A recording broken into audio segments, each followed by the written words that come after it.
Hey, what's up everybody, and welcome back to another episode of News Dose, where I give you all of the latest gaming news. And we got a lot of Nintendo stuff to talk about today. They announced a ton of new games both today and last night.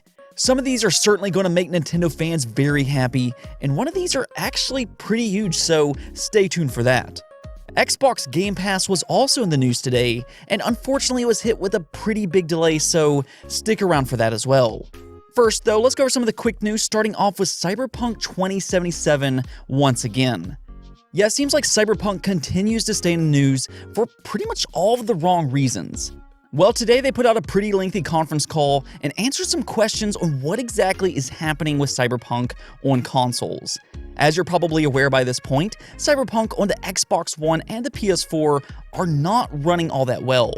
It has a ton of performance problems and bugs on top of that, and a lot of consumers feel like they've been flat out lied to. And really, if you look at the entire situation, I can understand that.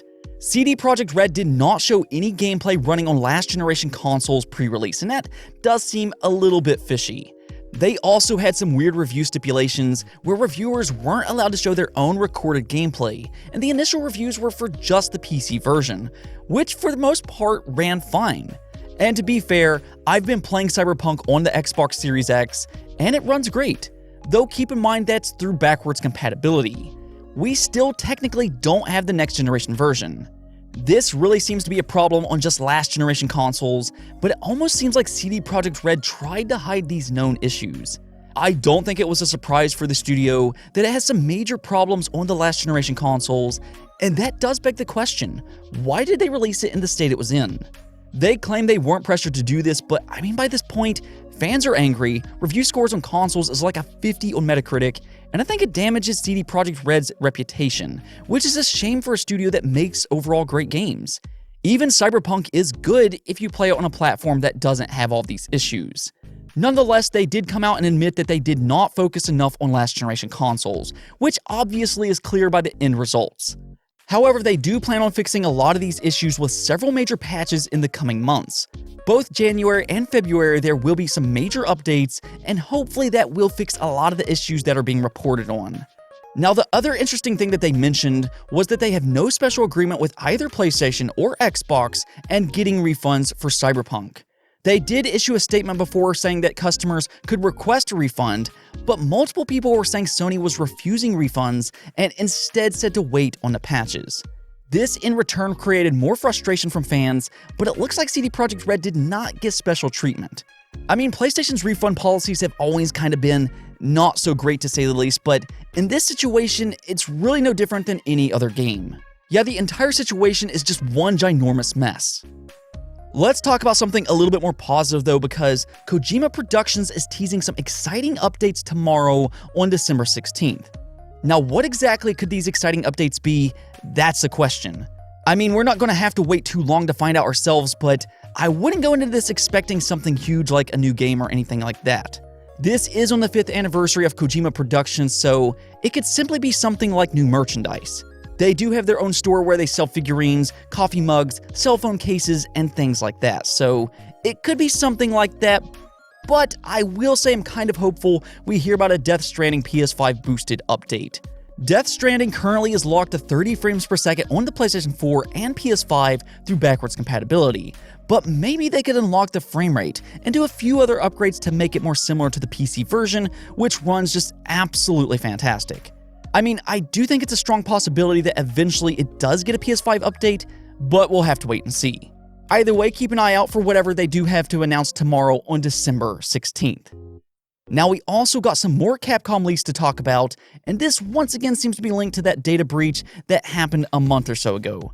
The whole situation is just terrible, and things continue to leak out for Capcom. And actually, while we're on the topic, be careful when it comes to Resident Evil 8 spoilers. A lot of Resident Evil 8 details leaked online, so stay clear of any kind of information if you worry about spoilers. The other big leak, though, is with Monster Hunter Rise. Now, this is a highly anticipated Nintendo Switch exclusive, but there has been that question on if it's coming to other platforms or not, and we now have new information that this will be a timed console exclusive. That means it will eventually come to PC as well, though so far it looks like it will not come to the Xbox or PlayStation. I think that does make sense though. It is using the Resident Evil engine, but clearly it's designed with the Switch in mind. I'm actually kind of surprised this is coming to the PC, but that's great news as there are plenty of Monster Hunter fans on the PC platform. Now you just have to wait it out if you'd rather play it on PC. Though for me, I'm definitely picking this one up on the Switch. And when you look at the deal made between Capcom and Nintendo here, it wasn't all that expensive for Nintendo. They paid just $6 million for 9 months of exclusivity, which doesn't seem to be all that much for a franchise as big as Monster Hunter. I mean, if you don't realize how big Monster Hunter actually is, Monster Hunter World has sold more than 16 million copies worldwide. That's a big deal, and this could be another really big Nintendo Switch game when it releases next year, especially in places like Japan where both handhelds and Monster Hunter is very popular. I honestly think that this is going to be a real system seller for Nintendo. Yeah, expect another huge year for the Switch as they quickly catch up to the Nintendo Wii's lifetime sales. I think it's only a matter of time before the Switch officially outsells the Wii. And speaking of Nintendo, they had a lot to reveal over the last 24 hours. Last night they revealed some more Super Nintendo and NES games for the Switch, and unfortunately we still don't have any sign of Earthbound or Super Mario RPG. But we did get one of my favorite games from when I was a kid, Donkey Kong Country 3. In fact, my ringtone is aquatic ambiance from the original games. These are some of the most memorable games from my childhood, and this completes the trilogy on the Switch, and I think these games hold up incredibly well even today. They have great platforming, and they're some of the best looking retro games that you're going to find thanks to the incredible art style by Rare. These were made in the golden years of Rare, and actually they're some of their better work of all time. Of course, Nintendo also announced some other games such as The Ignition Factor, Hey Punk, Are You Tough Enough, Super Valis 4, and Nightshade. So if you're in the mood to play some old retro games, these will go up on December 18th. That's not all though, because Nintendo also hosted their Indie World Showcase today, and we got some big reveals here. Sadly, Hollow Knight Silksong wasn't there, and if you watched yesterday's video, you know I was hopeful for that. But even though it wasn't there, there still was some big reveals if you like independent games. They actually talked about 12 different games, and I'll kind of go over some of the bigger announcements. Both Spelunky and Spelunky 2 will be heading to the Nintendo Switch sometime in 2021. Now, the original Spelunky was great on its own, but Spelunky 2 is probably one of the best hidden gems of 2020. I have no idea why this game hasn't been getting more attention than it has. It released on PC and the PS4 back in September, and its Metacritic score is an 87 on PS4 and a 91 on PC. So this is a very high quality game, and something that I've been noticing is how successful independent games can be on the Switch compared to other platforms. It's a device that does a great job with these type of games, so I'm hoping Spelunky 2 gets the recognition it deserves on the Switch. They also showed an interesting beat-em-up style game, Toonshay, and right away you might recognize Hat Kid, which is in this game. That's pretty cool, and overall this might be a game worth keeping an eye on. I like the art style when it releases in March of 2021. Another new IP, Cyber Shadow, is expected to release on January 26. This is an 8-bit inspired action platformer that kind of reminds me of Ninja Gaiden, and I say that in the best possible way. Ninja Gaiden is a great game to be inspired by, and I like what I'm seeing from Cyber Shadow. Yacht Games is the publisher, so I'm pretty confident that the quality of this game will be top-notch based off of Shovel Knight's releases. They even have some familiar faces from Shovel Knight if you have the amiibo. Then you have Super Meat Boy Forever, and it finally got a release date for December 23rd as a console exclusive. Yeah, that's right around the corner, and as a big Super Meat Boy fan, I'm interested in this game. I know it's different than the original, but I'm still curious, and you're not going to have to wait too long to play it. I expect it to be another difficult game, and I'm definitely looking forward to playing this one myself. One of the more underlooked games from this event, though, was Happy Game. Now, right away, this one piqued my interest because it's coming from the same developer that worked on games like Machinarium and Samorost. And that's the thing, they do a great job with point-and-click adventure type games. They have this really unique art style, and that's pretty much how I would explain their games as a whole. They're just a unique experience, and Happy Game looks much the same. It looks cute on the surface, but it's some kind of horror type game.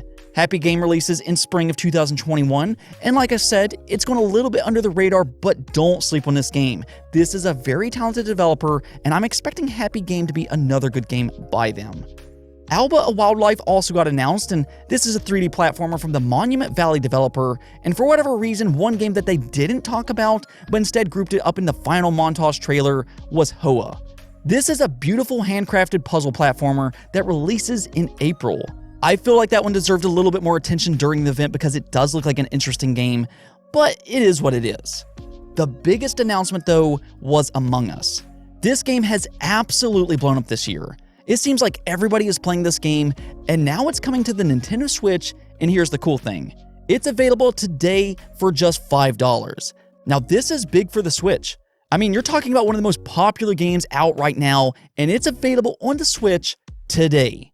Overall though, I think this was a good event. Yes, sadly it was missing Hollow Knight, but what they did show, there was some good games here, and I'm looking forward to playing several of them. Let me know though, was there any game that stood out to you? Now on to our final topic. Xbox Game Pass got an update today, and usually it's always good news. I mean, Xbox Game Pass continuously releases great games, but unfortunately today is just a bit different as EA Play has officially been delayed for Xbox Game Pass on PC. EA Play released last month on consoles, but the PC version will be delayed into 2021.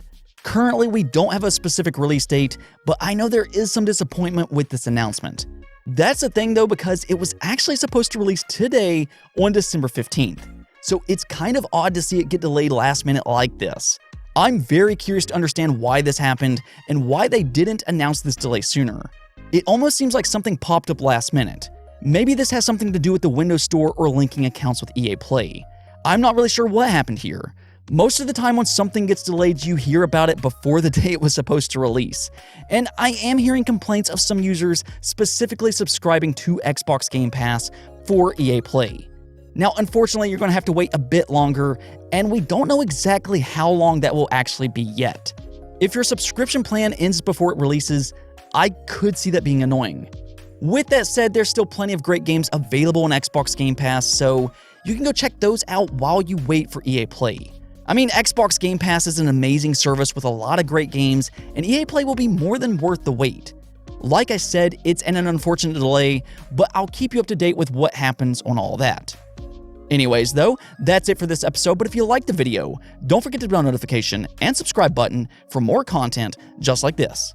Also, if you'd like to support the channel through Patreon, thank you for making this content possible. Peace out.